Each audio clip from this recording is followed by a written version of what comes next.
Welcome to User-Centered by Design, a podcast where we talk about all things related to user-centered design. Today, we're going to be talking a little bit about what we talked about last time you guys had listened in to us. We're going to be recapping, but today we have myself, Nicole Kelley, UX UI designer. And I'm Kelly Catale, program manager. And I'm Alex Therrien, director of user-centered design. Also, pay attention to the new title our Kelly Catale has garnished. Welcome to your new role. Thank you very much. New-ish, I suppose. It's been a few months by now. It has. Busy. We have all been, and especially you. So, Alex, last time we had spoken, we had talked about Jesse James Garrett's layers of user experience, and the first two layers, which were strategy and then scope. We talked about a lot how they integrate within the beginning stages of creating an app and just how important they are. And do you want to briefly recap a little bit of what we talked about last time? Absolutely. So you'll find in the show notes, there's a link to Jesse James Garrett's, it's the second chapter of his book, The Elements of User Experience. And in there, there is this framework that we referenced in the last episode and will continue referencing in this episode, which is the 5 layers of user experience. And we did talk about strategy and scope and their foundational effect and their level of impact on how you can be successful in developing an app. This week, we're going to be talking about structure, skeleton, and surface, which are the more concrete layers of the user experience. And really where you start to see the manifestation of a design, especially in this case, an app, come together. So when we talk about strategy and scope, strategy, to recap, is the reason why a product might exist. It is how you are going to be competitive in the marketplace, and it's why you are a tool that a user may bring into their life. And the scope layer is defined by strategy. So the features that will be part of the product, the roadmap of where it hopes to grow in the future, and it defines what the MVP is in a lot of cases. And for the purposes of our discussion today, it's an app. And once we understand what scope is going to be relevant to launching the product, that's really where these more concrete layers come into play with structure, skeleton, and surface. I actually want to chime in here because I think with this structure, well, I shouldn't use the terminology that we're using for explaining it, but I feel like with this conversation or framework, we kind of wanted to take a top-down approach, which is higher up to lower, because a lot of what we see at this level is the surface layer without some people knowing those other 2 layers below it. You know, we did go bottom up with strategy and scope. And this time it kind of makes a little bit of sense going from surface to skeleton to structure, though that's not how you would normally work them through a project, because it's more relatable, I feel like, to listeners where they can hear and understand the knowledge behind why these things are on this surface layer. What causes those decisions? Because it is so fundamental to the rest of the layers that we go through, whereas some people may not understand fully at a glimpse. So we can talk from the top down. Let's go. Okay. I like that approach. Well, I think that strategy and scope are foundational, as you talked about in the last episode, and they're abstract enough that you can speak to them on almost in their own levels. Obviously, strategy is the most foundational, and then scope builds on top of strategy, and they interact with themselves in different ways. And then when you think of the remaining 3 layers that sit above those 3, they are, as you mentioned, Alex, concrete enough that we could start at the top and start to peel them away like onion layers. I think of Shrek, the movie Shrek, like layers of an onion, sort of peel them away as you understand them a little bit more to reveal what the motivation is below them. And that abstractness gets a little stronger the deeper you get into the onion. And so if we can start with something that's more relatable and easier to conceptualize, it will help tell the story a bit better. So I do like that. Absolutely. And as the team member here today who has the role of project manager, you in our world are the substitute for the product owner. So yeah, it matters that you're bought in on this. So if we're doing any project, the product owner's got to be on board with how we're structuring it. So that's very kind of you. Thank you. So that said, let's dive into a little bit of let's unpack what these other three layers are. So the easiest to understand is the surface layer. So as we think about any digital product and what your experience with it is, the most tangible elements of that are in the surface layer. Let's use an app for an example, because that's why we're here. That's what the episode is labeled. Surface layer is going to be things like the color choices, the branding, the typography, the iconography. It is the visual design of the product.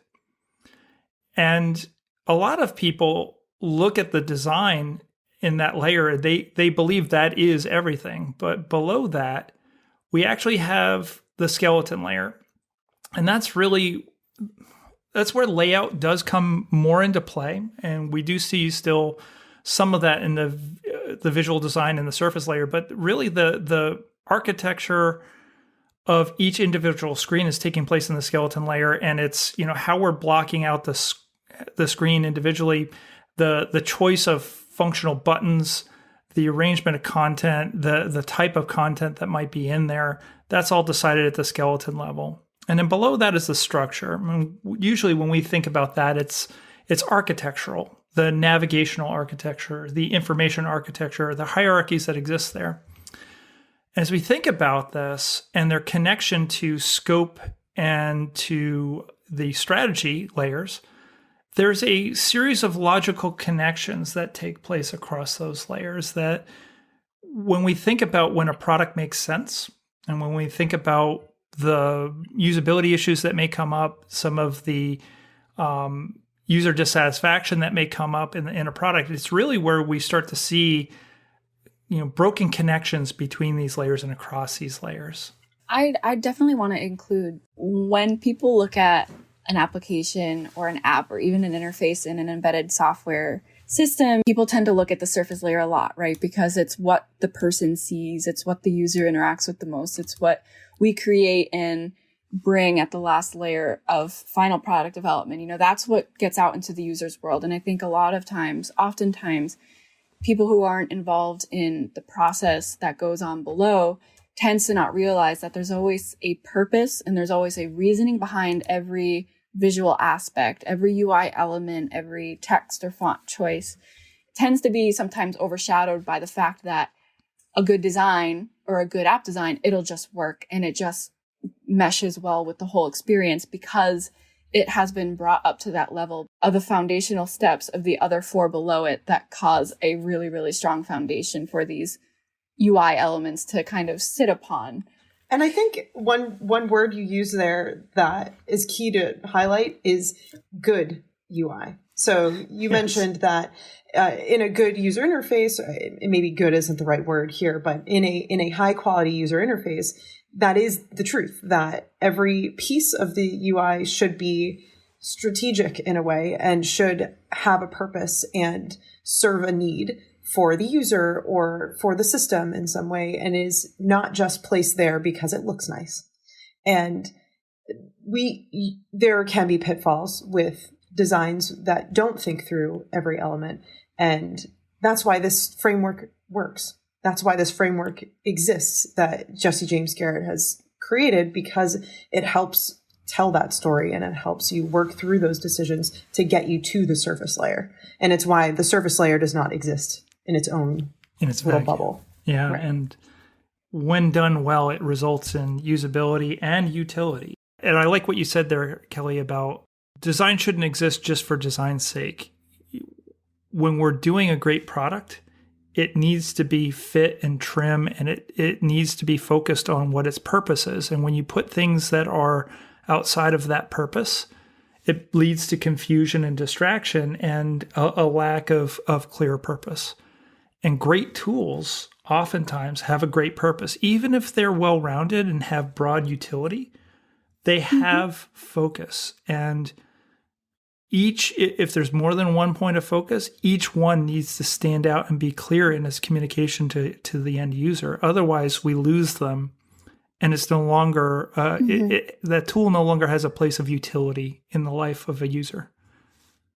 Yes, I think there's a lot of risk that can happen at these 3 stages if, as we talked about before, that our strategy and scope aren't well defined. This is the part where if you're not making sure that you're overlapping slightly before you close them out, you're making sure that you're double checking, because this, like I said before, is one of the most tricky parts. If you start veering off course, it's a lot harder to go back and kind of make those adjustments little by little. If you don't have those connections or those relationships or those definitions at that surface level to your lower requirements, all of the lower features that you had already discussed that kind of build out your scope, it can take a lot of time to go in and dig those out and kind of reroute all your error paths that may occur that you weren't foreseeing. You may set up an entire flow that the user may never interact with if you didn't have the right connection to the end user's need. Yes. If you didn't have the right user need, that can definitely throw off course your whole top 3 layers, because the structure won't be able to be there if you didn't define your strategy well enough. You'll be designing for the wrong purpose. And I think that can cause a lot of pitfalls later on during the development process. And it's a lot harder to get out of that. So tying these 2 episodes together, our last episode and this one, really do build off of each other and can create a great output. This creates a framework that multiple stakeholders can use to communicate their needs and communicate their objectives. So you have marketing, who has a clear objective and needs to discuss the scope and into strategy, right? And that would pull in some of the technical folks to be able to talk about scope and features. And then when you're talking to designers, they need to be able to communicate with engineers, the software developers, for example, when we're talking about an app, to help really define structure and what's possible and feasibility. There's all of these layers together tie in, I would say, almost every single role that you would have in a multidisciplinary team. And that allows for much more coherent communication and project in general. Now that I'm in the PM world, I can see how a framework like this would be really valuable, because you can get buy-in and you can see the dependencies between the different decisions that need to be made and are continuously made as you're developing a design. And the further down you get before thinking about how one decision impacts a different layer, the more costly it is to change it later in the project. Let's talk a little bit about the connection across the layers. We've touched a little bit on how they are relevant to one another, but let's talk a little bit more tactically about how good connection can happen moving from bottom up. So we've already talked about top down to kind of help ground everybody in what each of the last 3 layers is for. But if we're coming up from strategy through scope, and now we're at the point of we understand where we are defining the boundaries of the product. And when we start to bring in what's the architecture of the product, where's the focus of the app? What's the navigational structure and the information architecture? You have to reflect the priorities of the strategy, and you have to reflect the priorities of the scope in that layer. First and foremost, if this is a product, for example, a diabetes, an insulin pump monitoring app.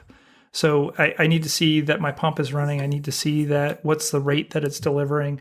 All these things from the scope that we know that are critical to knowing that the system is operating and performing well and replacing, that system in my body.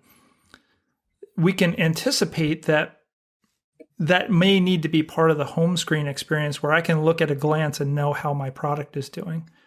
Now, depending on the particular strategy we have to meet the user's needs, there may be different implementations of that, which then pass through into the structure or the skeleton layer, where we start looking at, okay, what are the controls and features that are on the individual screen? What are the components that exist there? What is the content that may exist there? And once we understand and reflect how that strategy pulls through the information architecture and the navigational architecture and puts features onto our home screen that we feel like are important, and we have a kind of implementation on them based on how we are trying to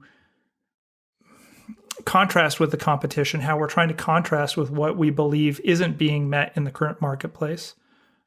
We can start honing that in the surface layer with the colors, the typography, the illustration style, to speak to the personality of the app, to speak to the personality that we're trying to have reflect through from our strategy. And in the end, we have this connective tissue all the way through this chain, through all those layers. And a decision at each layer limits our ability to reach certain functionality in the next layer up. For example, if you made a decision in your structure layer, for example, that you wanted a really, really simple screen. That was your main screen that the user interacted with. So it had very minimal functionality because you want it to be minimally distractive and have not overload with information to the user.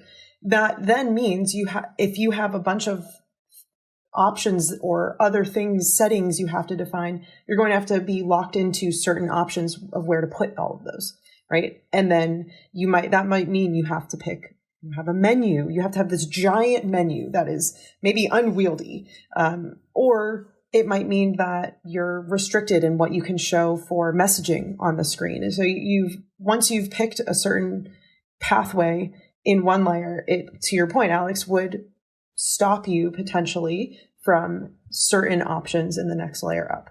I'm trying to think of like things that I've seen in the past that have prevented design decisions later down the line. And yeah, I think we talked a little bit about this in the last episode too. And there is a good example from work that I've done in the past where there was a therapy app. It was a therapy calculation app and therapy delivery app. And the desire from a user needs standpoint was to not live in their health condition.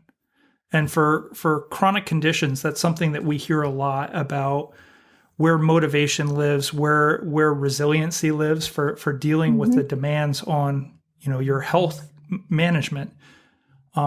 It's getting a break from that is really important for maintaining, motivation and sort of behavior change elements as part of your health management.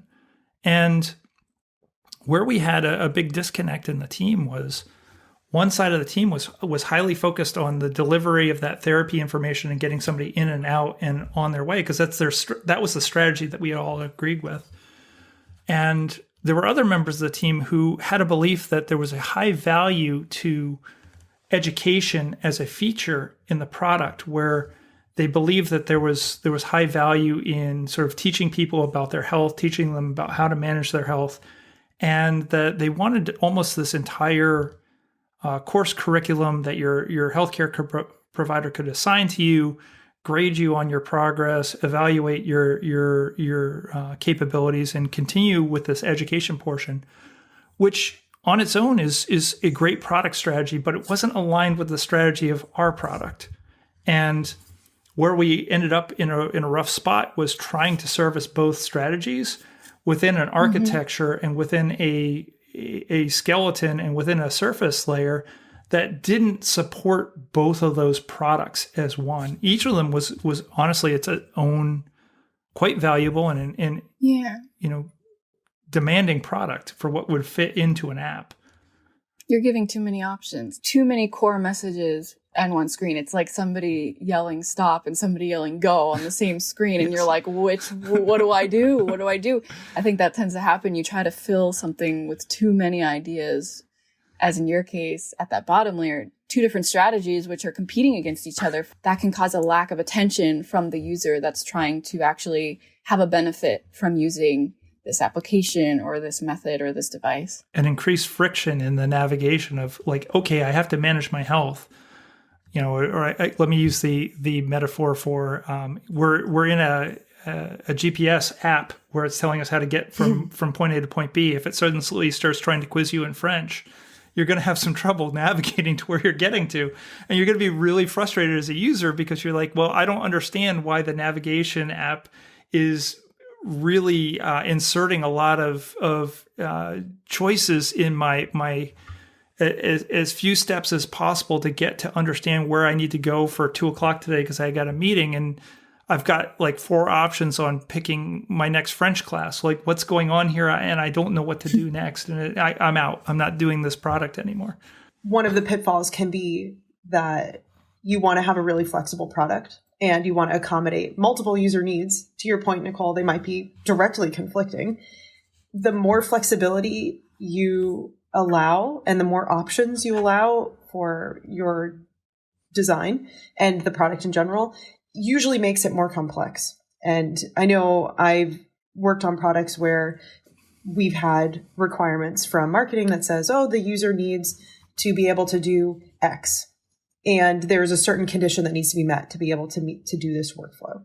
And it turns out that maybe they need to be able to meet that condition, they could have one of 5 different ways that they could meet it. And we have to accommodate every single 5 of those workflows. And then it becomes, where do we put all those options? How do you accommodate every single one of them? And to please everyone can often mean that no one gets a nice workflow. No one gets a good experience because everyone has to be satisfied. And that's where, again, this ties back into the strategy and the scope is where do we draw the line so that the design doesn't have to compensate for potentially unclear objectives at the beginning and the foundation of the product definition.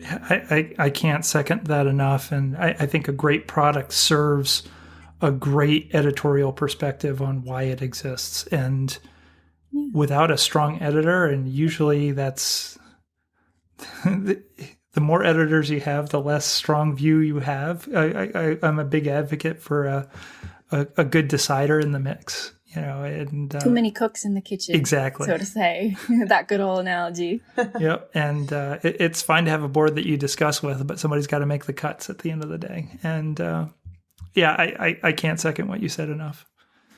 We've been using, when we were preparing for this discussion, the phrase intentional design, and yes. I think we're really hitting on it now. Is we want to be intentional about every decision that's made, and design is not, hopefully listeners of our podcast can now understand that design is not just the surface layer, that it is all 5 of these layers together. And each one of these layers has intentional decisions that need to be made together, form the intentional design of a product. And we've talked a little bit about a few examples and whatnot, but this is really the underlying principle that we're getting at. Absolutely. And, we are believers in that term, intentional design. And we've started to, push that more and more with our clients. And it really does reflect this logical chain through each of the layers and how each one is reinforcing the learnings and validating them honestly by trying to build it. Does it work? Trying it out with users. Does it work? Does it make sense? And then, a lot of times it's in the execution too. There's these ideas of consistency and the consistent logic string through the product, as well as the consistent application of that logic. And as we look at those, there's everything from the tactical to the strategic. And I think we've been talking quite a bit about the strategic with how it promotes certain features and, Alex, similar to you mentioning, making sure that your client understands, also making sure that your fellow employees and teammates also understand that making intentional decisions with your designs, because even if it may seem like it's just a simple dashboard or if it's just a simple data logger, making sure that even if a UI UX designer isn't involved in that process or wasn't on that team, having your engineers be conscious of those decisions and making sure there's a reason for them. Because I think even at that level, you can insert a little bit of user-centered design in there. You can make sure that you're being conscious of the decisions you're making so that if you want to make something a certain color, you're not just throwing a random color. You're really thinking critically about these decisions because at the end, it does affect the person using it. Even though it may not seem like it is at the moment of the decision, you really need to peel back those layers of the onion, as we mentioned earlier, and dig deep into why. So going back to intentional design, making sure there's just a overall balance between all of the things that you are thinking about. And how we can help people take this tomorrow and make use of it. If you're not a user experience focused or design focused individual, but you're interested in these principles, there's a few different ways that you can act on this. From a tactical standpoint, there's internal consistency. If you look at the upper three layers of the stack, are your buttons? Or if you use one design for a button in one area of your product, is that the way a primary call to action button appears throughout your product? It's little things like that you could be surprised by. The navigational patterns, the interaction design patterns, and patterns meaning you can walk through a flow, or you can get a piece of motion built into your product. Things that lead a user through it. Are they consistent between features? If you have an expanding menu, is that the way all your menus work? Is there a logic for why they don't all operate that way? You need to be intentional about it, and then you need to find the internal consistency and logic within your product. But also think about external consistency. How you're looking at the way users are learning from other products around them that are like your product, and reflecting similar user interface conventions. It's important to think about intellectual property and what you can do that's unique and novel to your product. But at the same time, doing something wacky that's brand new just for the sake of being wacky and brand new can end up, causing your users to train wreck. And the same exists at the strategy level. If we're keeping our most prominent features, first and foremost, that starts to reflect our strategic logic, and, growing beyond, the logic while executing the product. You want to keep yourself consistent with where you started, and acknowledging that your strategy has changed if you start doing something in the navigational layer or with feature creep that, takes you in a new direction. I want to add something to Absolutely. What you were just saying about external consistency. So being someone who's worked in risk management type realm for years, there is something to be said about consistency and the benefit, but also the potential drawback of being consistent with something. And this is something to keep in mind when you're developing an app, especially because in the medical realm, and we should always emphasize this, is in medical, we are risk driven. So everything we do needs to consider potential harm to the patient or potential harm to the clinician or whoever it is that's using the end product or being impacted by the end product. Sometimes being consistent with commercial apps, because that is what people know. And when you talk about, we're developing an app, I use this app every day. It turns out that app I use every day is this harmless watch step fitness tracker that if it was wrong, it doesn't actually matter. And if I have an error on it, then I misinterpret the message or something, there is relatively minimal harm to me. Now, if we try to mirror those interactions and mirror the same expectations within a medical device related app, we could potentially present some level of harm to the end user. So there are times when it calls for having something that diverges away from commercial expectations. And that's where we go back to intentional design. Sometimes we have to decide that, yes, everyone knows the way that an iPhone works and the way that a different commercial product might work. And there might be a strong desire to mimic that because we know that it works and we know that it's easy, but there might be inherent harm when it comes to the medical application of, and I'm trying to think of a good example where this might be the case, but I can speak more generally saying that there are times when we have to go against the way that commercial expectations exist because we are dealing with medical products.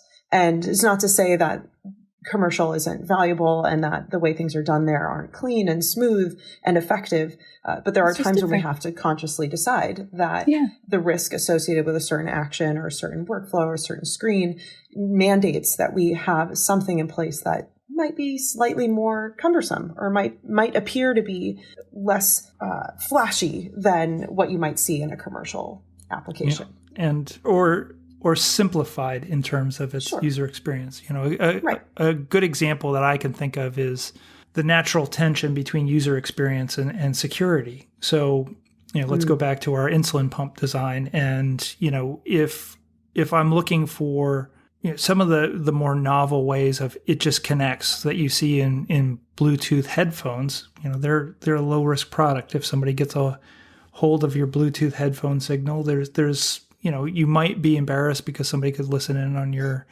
cell phone call at worst. But, if somebody maliciously gets a hold of the ability to access your insulin pump, suddenly they're driving your pancreas.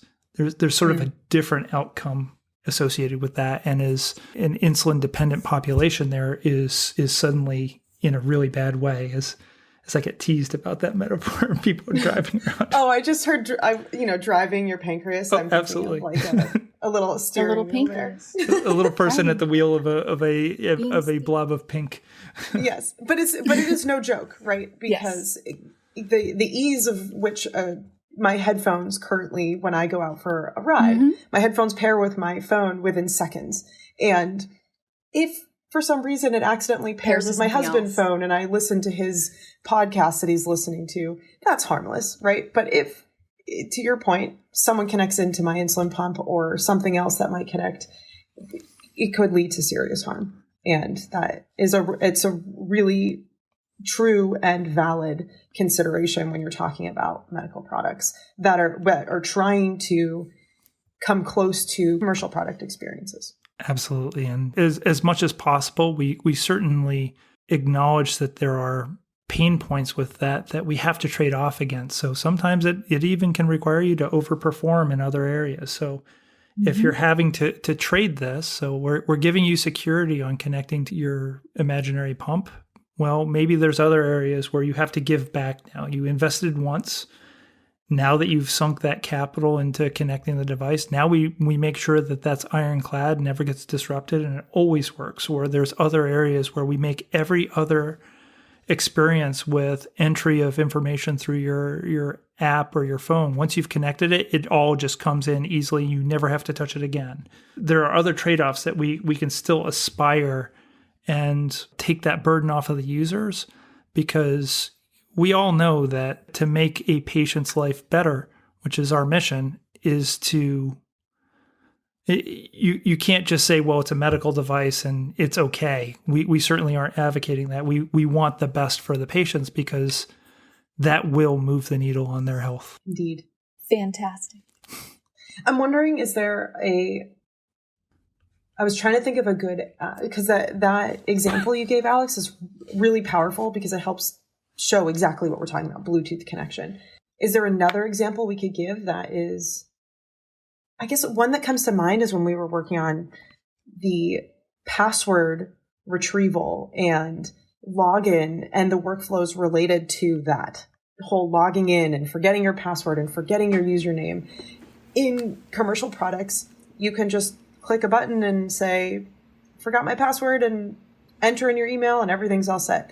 But when you enter the realm of HIPAA and other regulations that you can't, you need to go through several more hoops to be able to get personal information and dive deeper into databases, it gets a little trickier. And some of those decisions that impact what might seem like a really simple interaction, just logging in, right? We haven't even gotten into the app, could present some really challenging scenarios. And they shouldn't be overlooked when it comes to understanding the full experience of an app that you might be developing. And it might even be the leaping off point for how you can do some creative exploration on, higher security systems may exist on the back end. Can we leverage those in a novel way to develop a new method of simplifying that connection while still meeting the demands of robust cybersecurity, information and data protection? And, again, I think that's another excellent, point.